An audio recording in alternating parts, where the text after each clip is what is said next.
अस्सलाम वालेकुम जी बच्चों, कैसे हैं आप लोग। अच्छा जी, अब आप लोगों का केमिस्ट्री का पेपर है और केमिस्ट्री के पेपर में गैस वर्क देना तो कोई मसला नहीं है। गैस आता है नहीं आता कोई उसका इशू नहीं है। मसला ये है कि आपको आता क्या है, ठीक है, उसकी तैयारी जो है, और आपके पास टाइम भी है तो तैयारी करनी बड़ी ज़रूरी है। तैयारी इंशाल्लाह करते हैं। अभी जो आपका जो चैप्टर नंबर 4 है ना, इसमें जो मोस्ट इंपॉर्टेंट एक टॉपिक है वो मैंने सामने लिखा है, कोवलेंट बॉन्ड। अब ये कोवलेंट बॉन्ड क्या होता है इसको समझ लें, 4 से 5 मिनट लगेंगे, लेकिन ये मोस्ट इंपॉर्टेंट सवाल है, शॉर्ट के लिए भी और लॉन्ग के लिए भी। इसको ज़रूर तैयार करें। देखिए, कोवलेंट बॉन्ड जो है, बॉन्ड बेसिकली दो चीज़ों के दरमियान बनता है, दो से ज़्यादा के दरमियान भी बन सकता है। तो ये असल में होता किस तरह से है कि यहाँ पे शेयरिंग होती है, इलेक्ट्रॉनों की शेयरिंग होती है दो चीज़ों के दरमियान।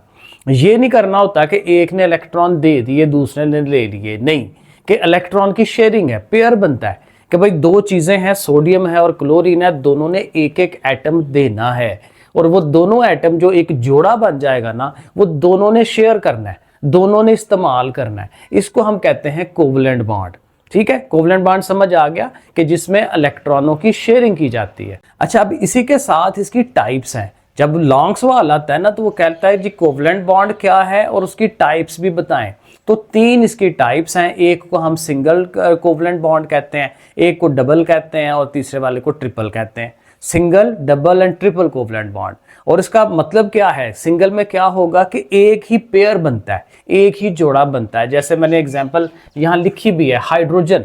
अब हाइड्रोजन का एक एटम जो है वो अकेला नहीं रहता, दो एटम मिलके इकट्ठे एक बॉन्ड बना लेते हैं जो कि कोवलेंट बॉन्ड होता है। तो हाइड्रोजन में एक ही इलेक्ट्रॉन होता है। तो अगर ये एक हाइड्रोजन है, दूसरा ये हाइड्रोजन है, तो उनके अपने जो एक एक इलेक्ट्रॉन है, इसका इलेक्ट्रॉन मैंने क्रॉस से शो कराया है, इसका डॉट से शो कराया है।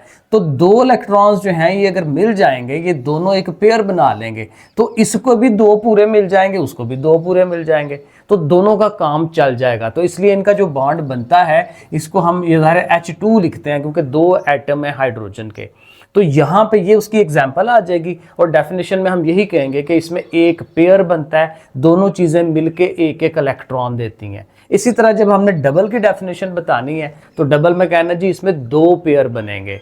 अब जो दोनों चीज़ें अवेलेबल हैं, जैसे यहाँ ऑक्सीजन है, तो ऑक्सीजन के दो एटम है, तो दोनों एटम्स के बाहर वाले शेल में 6-6 इलेक्ट्रॉन होते हैं। ये एग्जाम्पल याद रखनी है साथ, 6-6 इलेक्ट्रॉन होते हैं। तो फिर क्या करते हैं कि ये जो दो दो है ना, ये वाले, ये देखें, एक पेयर ये वाला बन जाएगा, एक पेयर ये वाला बन जाएगा, दो जोड़े बनेंगे। दो जोड़ों में कितने हो जाएंगे, 4 इलेक्ट्रॉन हो जाएंगे। ये 4 इलेक्ट्रॉन इसने भी इस्तेमाल करने हैं, उसने भी इस्तेमाल करने हैं, इसके अपने भी 4 हैं, 4 इधर से मिलेंगे, 8 पूरे हो जाएंगे, उसके भी 8 पूरे हो जाएंगे।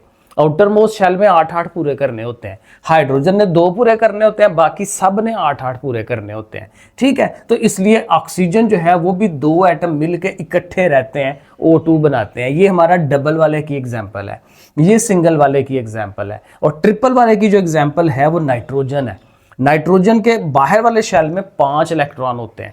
तो 5 इलेक्ट्रॉन का फिर इस तरह से होगा कि जब दो नाइट्रोजन इकट्ठे आएंगे तो उनके 3 पेयर्स बनने हैं इस तरह से करके, और 3 पेयर या 3 जोड़े जो हैं वो देखें, इसमें कितने इलेक्ट्रॉन आ गए हैं, 6। तो 6 ये वाले और 2 पहले से उसके पास हैं, तो 6 और 2 फिर 8 हो जाते हैं, तो उसके भी 8 हो जाएंगे, उसके भी 8 हो जाएंगे। तो ये नाइट्रोजन जो है ये भी इकट्ठा इस तरह से रहता है। ठीक है, तो ये बेसिकली ये मॉलिक्यूल बन जाते हैं क्योंकि दो दो चीज़ें हैं।